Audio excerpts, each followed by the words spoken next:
is the intern? You didn't pay to make this map. Where would France be without its colonies? Probably wealthier. It was a successful insurrection by self-liberated enslaved people against French colonial rule in Saint-Domingue. No, not really. Statues of white men need to colonize. My God, I almost forgot. Haiti literally had this racist imperialist past. You were the chosen one!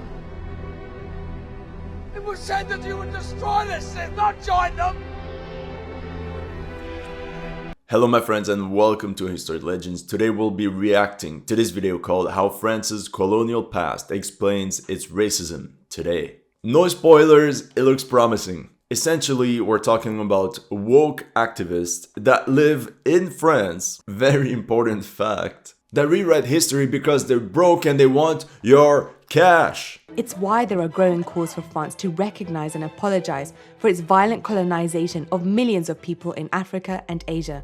Spain is still waiting for an apology for the 800-year-long Muslim occupation of their land. As a matter of fact, Vienna could also demand apologies from Turkey for the Ottoman siege of Vienna not once, but twice. But do you see the Austrians ask for an apology? No, because the Turks would look at them and say, Wallahi Kardesh, Turkey army number one. We can come anytime. If we come, Hali bye bye Austrian army. Let's take a look at France's historic colonial crimes to understand the conversations on race happening today, and why the French elite say no when it comes to acknowledging its racist imperialist past. In their ideology, colonialism is by default a crime. So when woke activists mention colonial crimes, they lose their minds.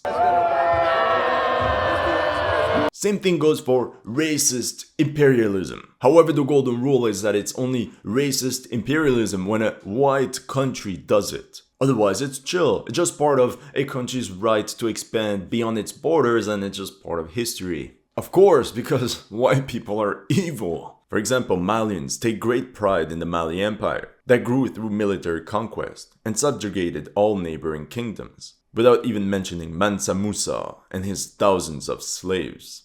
And it's not until the arrival of the French troops in Mali that slavery and human sacrifices were abolished. Let's start at the 17th century when the French colonized the Americas. North American colonies became known as New France. If you're going to denounce French imperialism, at least do it with facts. Who is the intern? You didn't pay to make this map. Not only do I have to react to this video, I have to fix this video. So the French also settled in Guyana. They also had this region, Acadia, for a long time, as well as part of Newfoundland. And if I'm very picky, the French also controlled the island of Trinidad. Notice how almost all the Caribbean islands were French at some point in time. There were as many French settlers in the Caribbean, roughly 54,000 people from France, as in all of North America from New Orleans to Acadia. And from a military perspective, it just makes sense because islands are much easier to defend than the huge swath of land of North America filled with hostile natives and English settlers. The French colonized parts of the Caribbean. This included Saint-Domingue, present-day Haiti. It grew to be the richest sugar colony because of the labor of enslaved Africans. No! Very well. Where do I begin? Saint-Domingue did not simply become rich because of slave labor. If slave labor alone was synonymous of wealth, why were African kingdoms at the time so poor? After all, they're the ones that gathered all these millions of slaves that they captured from enemy tribes, which meant that they had an almost infinite pool of slave labor. They could have kept them all and just become super rich. Wakanda forever! If slave labor was so profitable, why did they resort to selling millions of their African brothers to the Arabs and then to the Europeans? Truth is, Saint-Domingue was a capitalist wet dream. This colony that was not even an island but a small part of an island became the biggest producer of sugar in the world. But what made it rich is actually coffee. Saint-Domingue produced half the coffee on the entire world market. This tiny bit of land the size of New Jersey was exporting more than the newly independent United States. According to the 1790 census, there were 700,000 slaves in the US out of a total of nearly 4 million inhabitants. At the same time, in Saint-Domingue, the census reported 400,000 slaves out of 500,000 inhabitants. With the less slave labor, Saint-Domingue managed to outperform the United States. The main reason behind the economical success of the colony is that France massively invested to build infrastructure, mainly through private investors that paid for highly technological machinery that was brought and built on the island. There were roughly 7,000 factories and mills of all kinds for the production and transformation of the sugarcane, coffee, and other products. On average, there was one factory every 2.5 football fields. And this over-exploitation of the land was multiplied by a massive workforce. In the end, there were thousands of ships coming in and out of the ports of Saint-Domingue. And that's how you get the richest colony of the Americas. The French also established trading settlements across the coast of India. In the middle of the 18th century, France and Britain got into colonial conflicts. Much of France's first empire was destroyed. Add some freaking dates for the audience. First collapse 1763 as a result of the 7 Years' War. How, you ask me?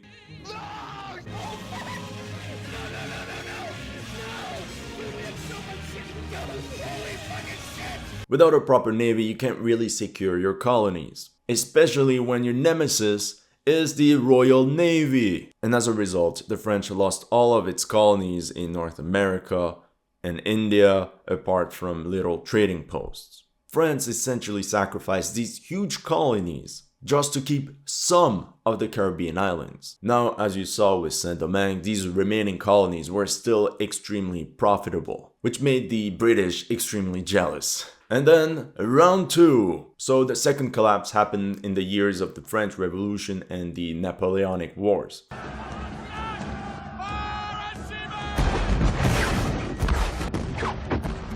The upheaval of the revolution knocked down the flourishing French Royal Navy, and the massive repression campaign forced 90% of the captains to flee abroad. The British took advantage of Napoleon's campaigns all over Europe to take over all the remaining French colonies, more often than not with the help of French royalist plantation owners that also despised the Republic and its ideals of freedom.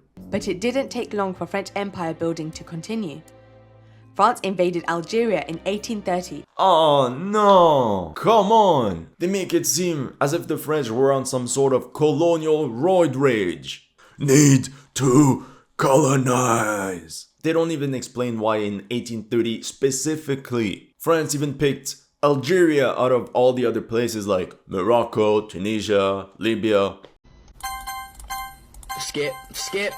But when does this game get fucking good? Long story short, during the years of the French Revolution, the Bay of Algiers supplied France with much needed grain. The government of the French Republic was broke and never really repaid him. Understandably, the Algerians were pissed. When Napoleon came to power, they kept harassing him to pay back. And in return, he was like, "You wanna pay back? You'll get a payback." He prepared a very detailed amphibious landing on Algiers to solve his debt with cannonballs and bayonets. But in the end, he never launched the expedition. So now Napoleon was gone, the new French king comes in and pays Algiers half of the sum. But overall, the dispute continued because the payment was done 20 years late and half the cash was still missing. Then comes the opportunist King Charles X. He wanted to improve his approval rating among the French population. They were still alpha widowed because they compared every new king to Napoleon. So here's the situation in the late 1820s. Algiers was a vassal state of the Ottoman Empire. France supported the Greeks and were at war against the Ottoman Empire. So to further weaken their enemy, King Charles X essentially pulled out Napoleon's plan from the drawers. And then they came out with some bogus excuse, like the ships were already sailing towards Algiers and they're like, okay, let's find a good reason to attack them. In spring 1830, the French army disembarked 38,000 men. And 2 weeks later, they captured Algiers. Napoleon's plan was indeed perfect. The question was, what now? Local chieftains rebelled, so the French army went to storm one rebel city after another, with a real objective of what they were planning to achieve. And then colonized much of North Africa, West Africa, Equatorial Africa, parts of Southeast Asia, and islands in the Pacific. Oh my god, I can't believe it. They actually used a modern map. Who is the intern that made the maps? All these countries did not exist back in the days. Anyway, I find it very ironic that they portray the French as some overpowered military force that just came and just conquered Africa like that.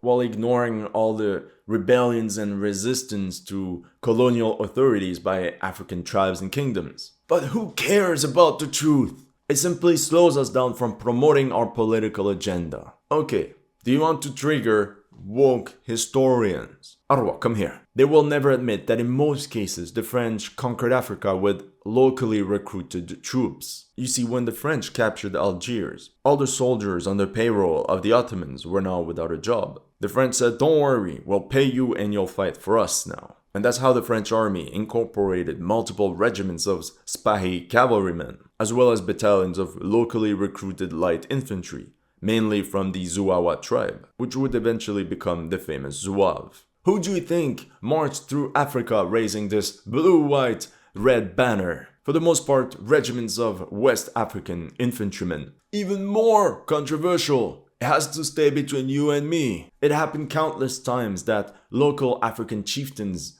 called the French army for help against one of their rivals. That's literally History 101. For example, in the 1870s, a chieftain called Samori Touré was rapidly expanding his kingdom in West Africa. His army dominated the battlefield using modern weaponry bought from the British. This is when the people of Côte d'Ivoire refused to convert to Islam and did not want to send any more of their people as slaves to pay tribute. Without a proper army, they quickly asked the French army for help.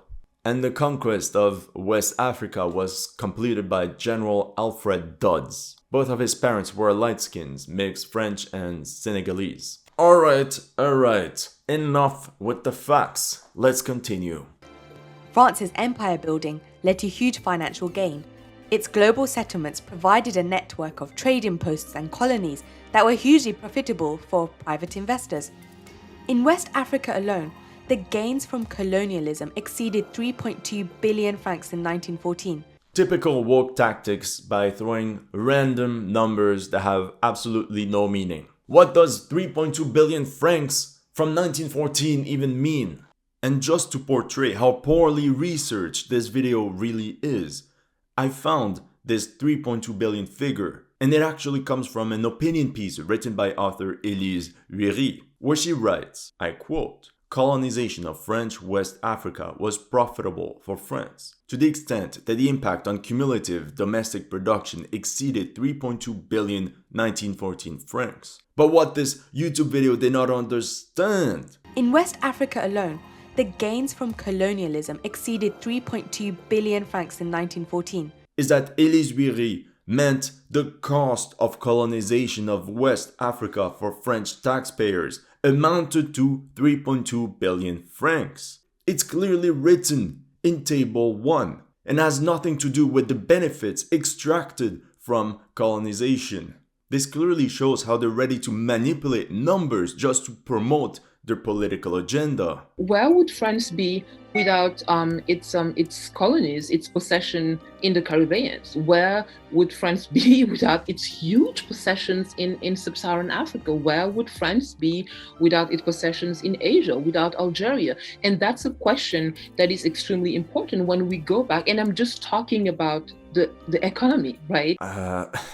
Probably wealthier. I mean, look at Japan, Brazil, China, India, the United States that had no African colonies. And look at them now, they're the richest countries on earth. By the way, France forced Haiti, one of the world's poorest countries, to pay the equivalent of $21 billion in reparations for freeing itself from French colonialism and slavery. Haiti, not to be confused with Tahiti. Yes, we're talking about islands in both cases, but completely different vibes. So remember, the French had built a lot of infrastructure in Saint-Domingue, and the independence of what is now Haiti meant that all the properties and investments of plantation owners were lost. Now these people that invested in the colonies were so powerful that they pressured the new French king for a new expedition against Haiti in 1816 to suppress these Haitian rebels once and for all. At the same time, Haiti was broke. Nobody recognized independence, nobody wanted to trade with them, and the cherry on top, former slaves rejected any kind of authority and certainly did not want to go back to work in the plantations. In 1825, Haiti accepted to pay an indemnity to former plantation owners in exchange for this recognition of independence. France asked for 150 million francs,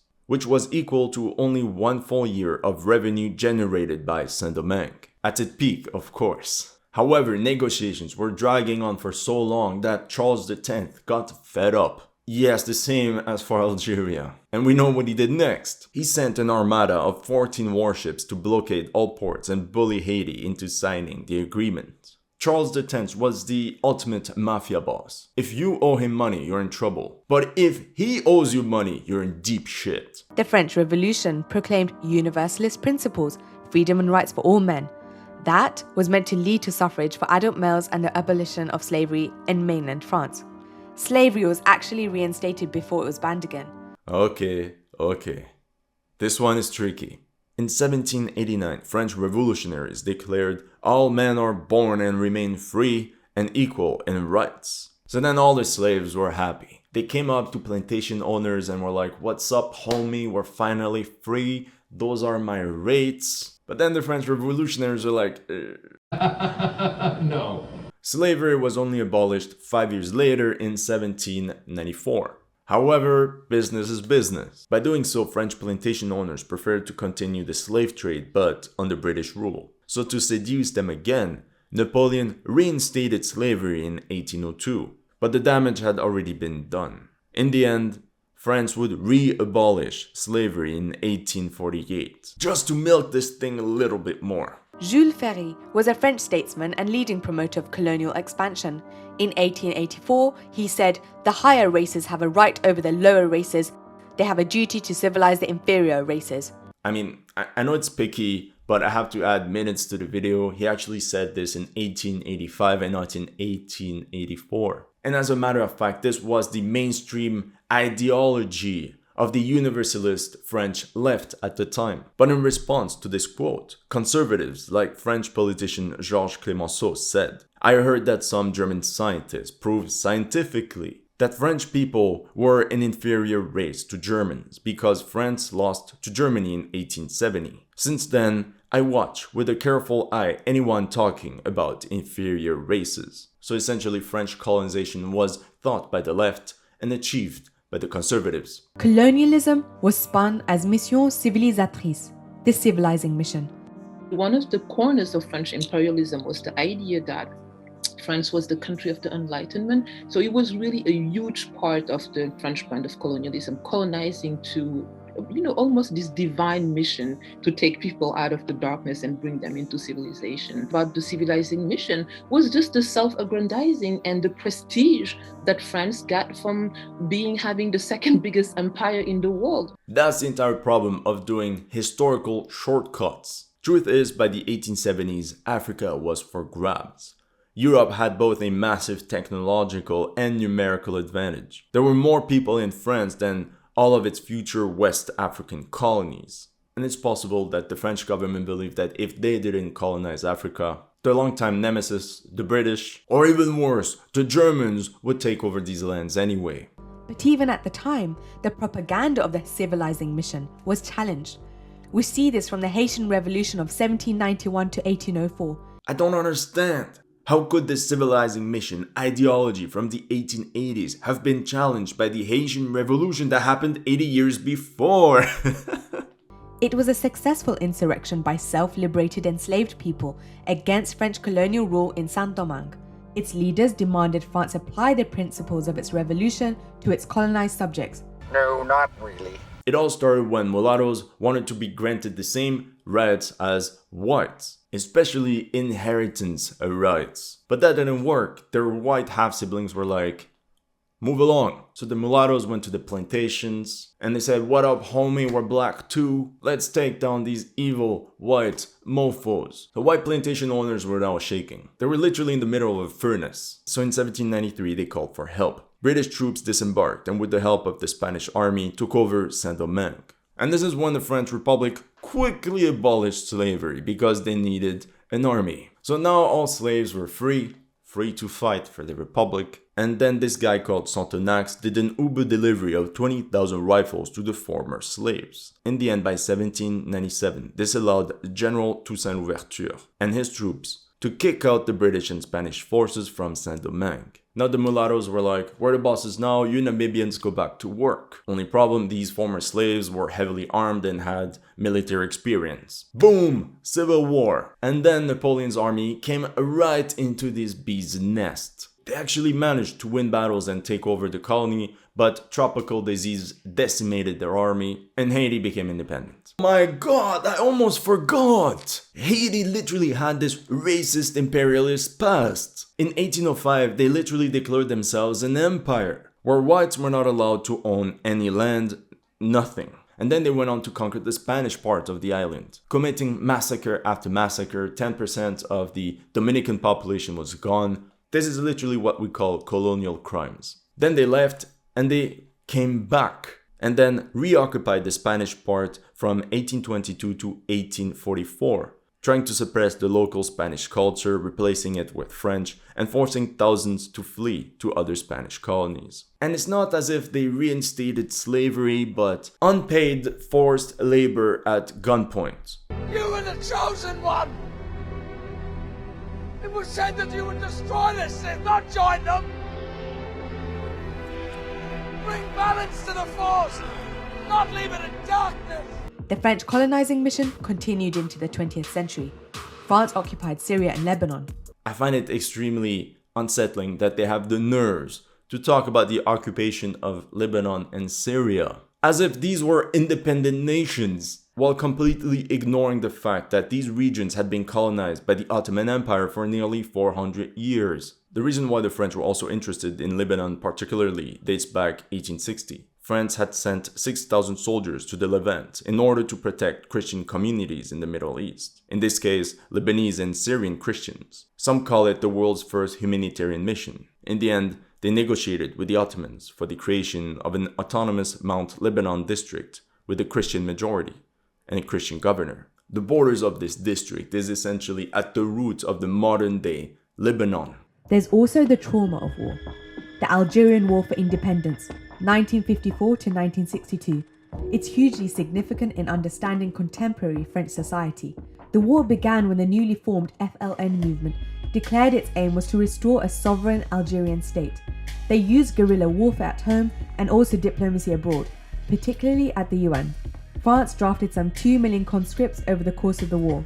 What they're not telling you is that Algeria was not any other French colony. It was legally part of France. The population of Algeria at the time was 9 million, of which 8 million were native Algerians and 1 million European settlers which had French citizenship. After World War II, Algerian nationalists were clear. Either French citizenship and equal rights, or independence. How about no? And since they were told no, of course the war started in 1954 and then intensified when France granted independence to Morocco and Tunisia, but not to Algeria. The human cost of the war remains unknown, particularly on the Algerian side. The Algerian government claims as many as 1.5 million died. The war ended 130 years of colonial French rule in Algeria. Yet for the longest time, it was called a war without a name. Now talking about this is like walking straight into quicksand. But independent estimates of the Algerian death during the war range from 140,000 to 350,000. And let's just say that not all were caused by the French military. To further complicate the situation, as many Algerians fought in the ranks of the French army as in the rebel forces opposing it. In my case, Algerian history was actually covered over a day, more or less. Of course! You live in France! What did you expect? Walking around the street and seeing people that you learned about much later were actually slave traders or colonialists or war crimes heroes is extremely distressing. I feel offended by all these statues of white men. But when you have statues of slave traders in Algiers, that's part of a cultural heritage. There has never been a French apology for colonial crimes in Algeria. What would an apology actually mean? I can tell you right away. Reparations. Cash. Flus. Do you see Vietnam demand reparations from France? No! Because their economy is booming. They don't need no cash. As a matter of fact, the Vietnamese are actually quite proud of this French heritage that they have. To me, the first apology will have to be to recognize. And it will be very easy because we have archives. We're not talking about building a whole entire history. Unveiled the hidden past. Highlight the hidden past. Highlight the dead angle. And then at some point, I'm not an economist, but some type of economic reparation will have to be weighed. Alright, what did I tell you? Of course! And the biggest irony of it all is that they live in France. If France has to pay reparations to African countries, France will have to raise taxes, which will be taken from their salaries. Anyway, that's all I have for you today. Let me know if you enjoyed this special video. If you're new to this channel, make sure to like and subscribe. And if you want to support the channel, make sure to check out my Patreon or PayPal. The links are in the description below.